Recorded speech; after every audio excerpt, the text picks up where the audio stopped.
मैं हूं बेताल, गलने नहीं दूंगा किसी की दाल। पर आज मुझे मेरे मित्र की बहुत याद आ रही है।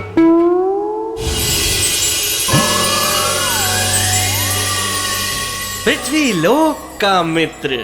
पृथ्वीलोक में भारतवर्ष की बात कर रहा हूँ, जहाँ है मेरे मित्र की नगरी, विक्रमादित्य की नगरी, उज्जैनी।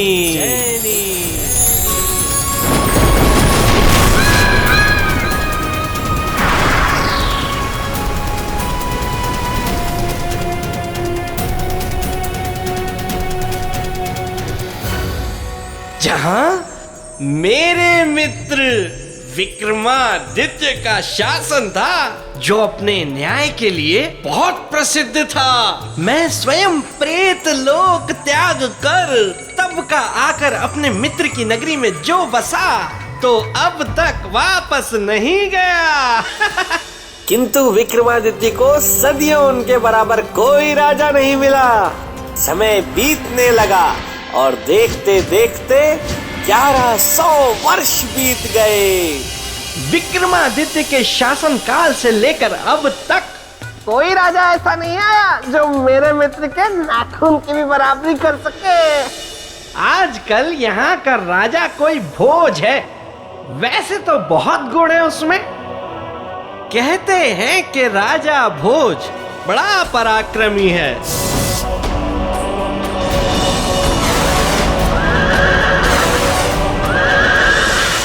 होगा, लेकिन कहाँ मेरा मित्र विक्रमादित्य और कहाँ राजा भोज? लेकिन थोड़ा बहुत ज्ञान तो उसमें भी है। तभी तो एक ही रात में पूरी रामायण को काव्य और कथा दोनों में लिख डाला, जिसे बाद में चंपू रामायण कहा गया। इसमें कौन सा बड़ा कद्दू में तीर मार दिया राजा भोज ने। मेरा विक्रम होता तो आधी रात में ये सब कर देता। वैसे कहते तो ये भी हैं कि राजा भोज बड़ा धार्मिक है। महाकाल में बड़ी आस्था है उसकी।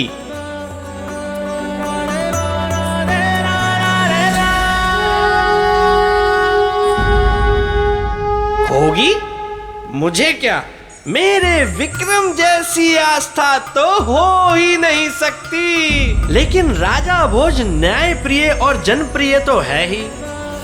महाराजा भोज की जय हो, महाराजा भोज की जय हो, महाराजा भोज की जय हो, महाराजा भोज की जय हो, महाराजा भोज की जय हो, महाराजा भोज की जय हो, महाराजा भोज की जय हो, महाराजा भोज की जय हो, महाराजा भोज की जय हो, महाराजा भोज की जय हो। शांत प्रजाजनों, शांत। राजा तो केवल एक है, वो महाकाल। मैं तो सेवक हूं आप सबका, आपकी इस उज्जैनी का। मेरे जीवन का एक ही लक्ष्य है, आप सबका सुख। यदि आप सबको सुख दे पाया तो अपने आप को मैं अत्यंत सौभाग्यशाली समझूंगा। जय महाकाल।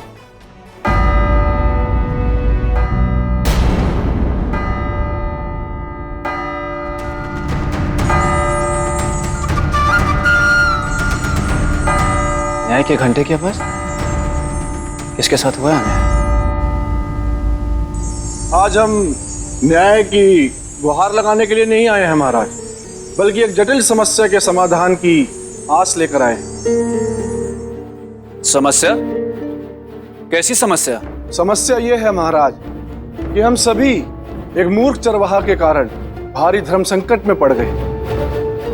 ऐसा क्या किया उस चरवाहे ने? महाराज, जिस स्थान को हम न्याय का मंदिर और अपने राजा को न्याय का देवता मानते हैं, वो उनकी बराबरी कर रहा है।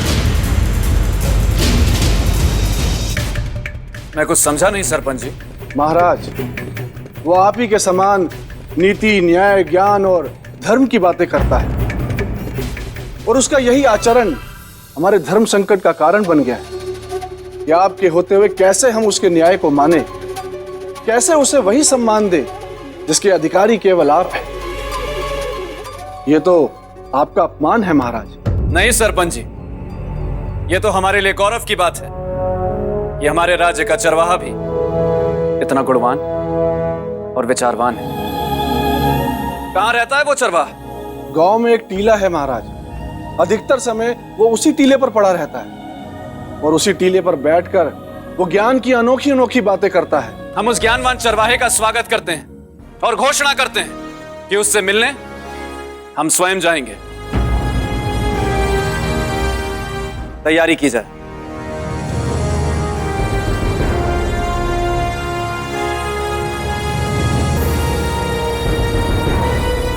जय महाकाल, जय महाकाल, जय महाकाल।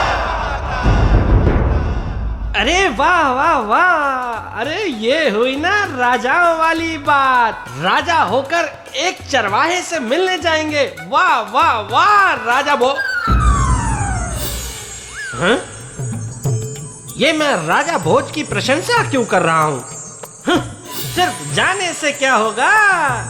राजा भोज की असली परीक्षा तो ये है कि वो वहां जाकर करता क्या है।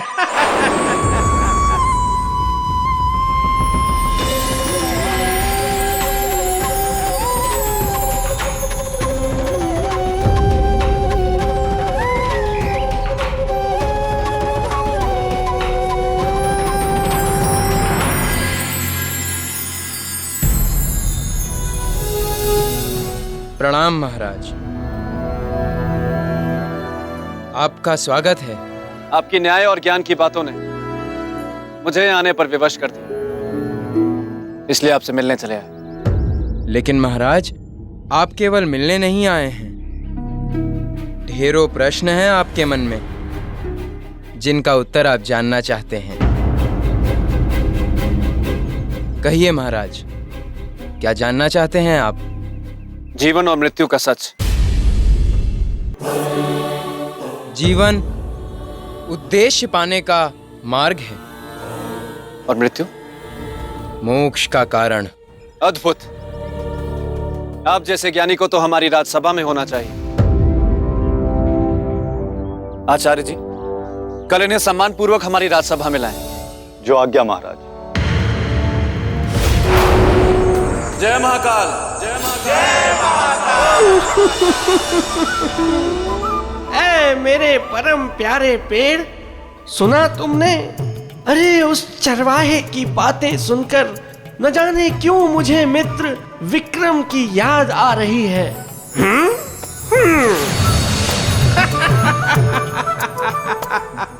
बेताल। कौन है? बेताल। कौन है? बोलो। बेताल। मैं डर रहा हूँ, मतलब नहीं डर रहा हूँ। कौन है? बेताल। अरे अरे। विवाह कुंडल, तुम यहाँ क्या कर रहे हो? जानते नहीं मैं हूँ बेताल, गलने नहीं देता किसी की भी दाल। अरे दाल गल गई, खा ली और पचा ली। यहाँ क्या करने आए हो? विवाह। सुनो बेताल। मुझे कुछ नहीं सुनना। अरे अभी बेताल को पकड़ लूंगा। अरे कहाँ गया बेताल? बेताल, अरे बेताल कहाँ गया? मुझे नहीं करना कोई विवाह शिवा। सुनो मेरी बात सुनो, तुम्हारे लिए अच्छा सा रिश्ता आया है बेताल। मैं तुम्हें छोड़ूंगा नहीं बेताल। अरे ये आप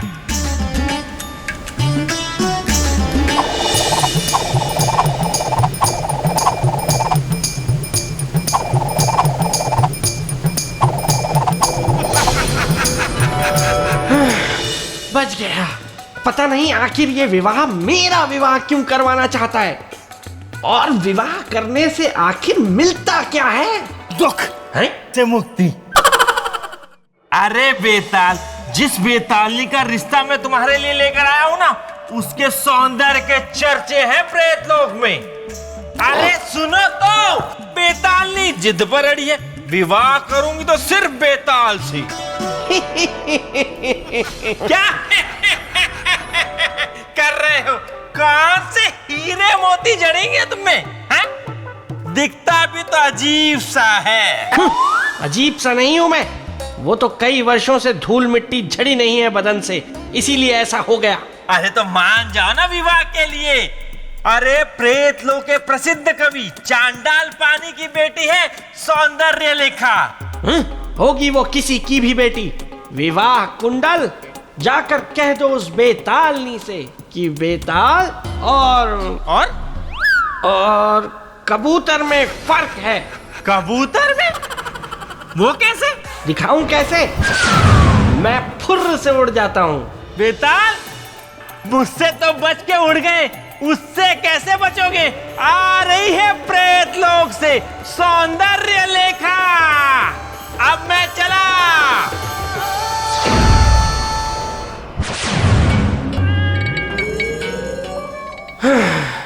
इस विवाह कुंडल ने भी मेरा कितना समय व्यर्थ कर दिया।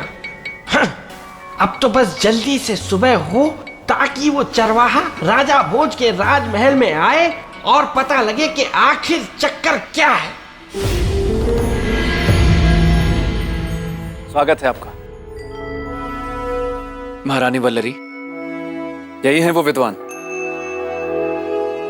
जो हमसे भी अधिक ज्ञान रखते हैं। इनका स्वागत करिए।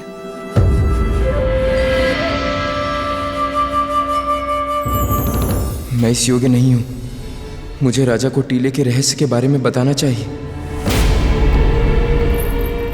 क्षमा कर दे महाराज, क्षमा कर दीजिए, क्षमा कर दीजिए। मानिए क्या कर रहे हैं आप? क्षमा कर दे महाराज। विद्वानों का स्थान चरणों में नहीं, आसनों पे होता है।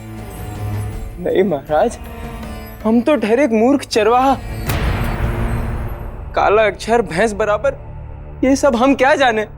महाराज, यदि पता होता कि उस टीले पे जाने से ऐसी आफत आ जाएगी, हम सपने में भी उस टीले की ओर ना देखते। महाराज क्षमा कर दीजिए। महाराज, जो हमारे साथ घटा है वो केवल हमारे साथ नहीं, और लोग भी इसका प्रमाण है। महाराज, और किन अन्य लोगों के साथ ऐसा हुआ है?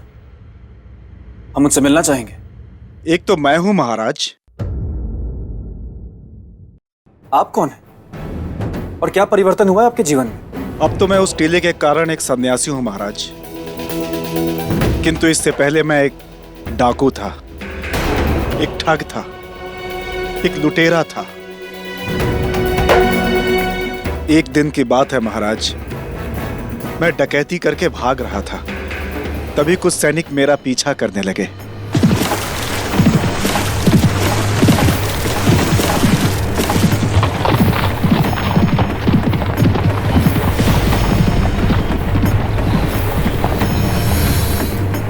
उन सैनिकों से बचने के लिए मैं उस टीले पर जाकर छिप गया। अभी मैं अपनी सांस नियंत्रित ही कर पाया था कि तभी मैंने अपना मृत शरीर देखा महाराज। मैं घबरा गया, मैं भयभीत हो गया कि तभी मुझे एक स्वर सुनाई दिया। दूसरों को लूटते लूटते स्वयं के जीवन रूपी बहुमूल्य खजाने को भी लूट रहे। सुधर जा और इस जीवन को त्याग दो, क्योंकि मनुष्य सदा अपने कर्मों का ही फल पाता है। अच्छे कर्म अच्छे फल, बुरे कर्म बुरे फल। क्या चाहिए? निर्णय तुम्हारा।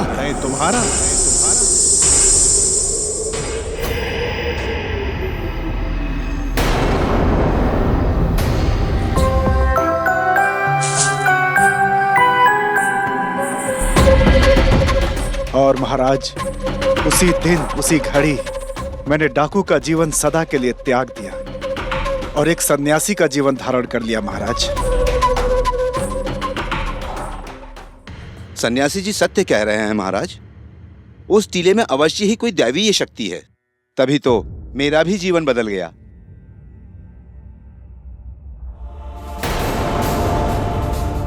आपके साथ क्या हुआ? महाराज, मैं पेशे से एक सूदखोर व्यापारी था। ब्याज पर पैसे देना और बदले में लोगों को अपना दास बनाकर रखना मेरा कर्म था। एक दिन की बात है, जब मैं ब्याज का पैसा वसूल कर उस टीले की ओर से गुजर रहा था। तभी अचानक मेरी स्थिति ऐसी हो गई कि मैं एक कदम भी आगे नहीं बढ़ा पाया। मैं लड़खड़ाकर वहीं गिर पड़ा। महाराज, मुझे यूं प्रतीत हुआ जैसे मैं अपने पाप के बोझ के कारण वहां से उठ नहीं पा रहा हूं। मैं 3 दिनों तक बिना अन्न जल के भूखा प्यासा पड़ा रहा। बस उसी क्षण मेरा मन बदला और मैं सत्य कर्म की ओर मुड़ गया। महाराज, यदि ऐसी बात है तो उस टीले में अवश्य कोई शक्ति है।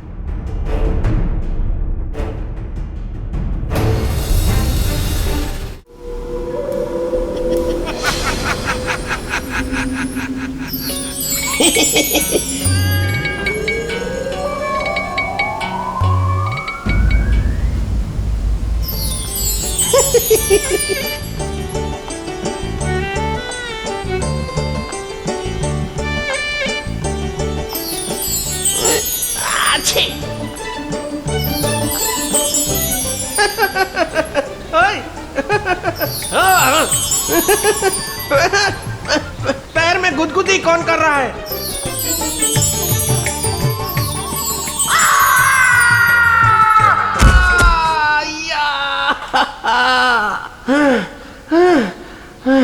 कौन है?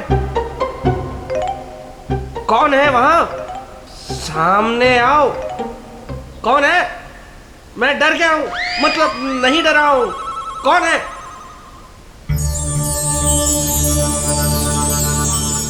ये क्या? जीवित तितलियां प्रेत लोक में, वो भी मेरे?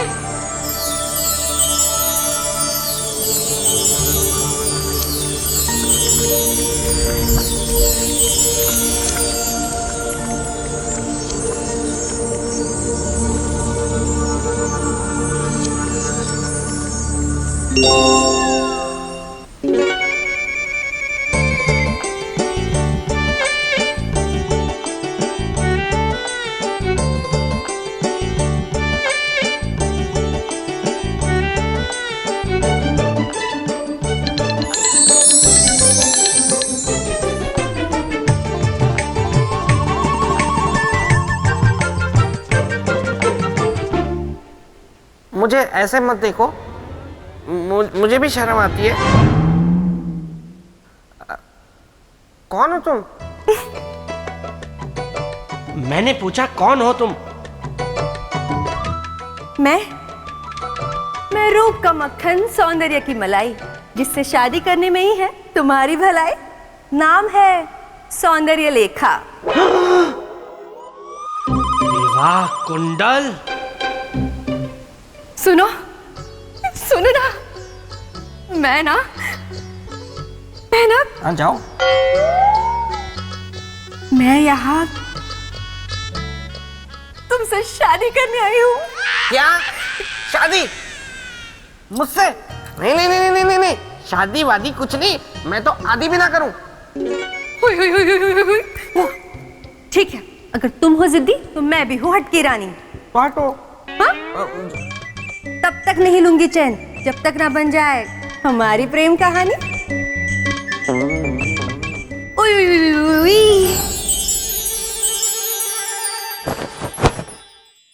अच्छा हुआ बला टली, पर मेरे सोचने की क्षमता खत्म कर गई। मस्तिष्क काम ही नहीं कर रहा। देखता हूं राजा भोज ने क्या सोचा है। गोलू, बाहर आओ वहां से। मैं कहता हूं वहां से बाहर आओ। तुम्हें क्यों इतनी शर्म आ रही है? तुम तो लाल हो गए। दिखाओ मुझे राजा भोज ने क्या सोचा है।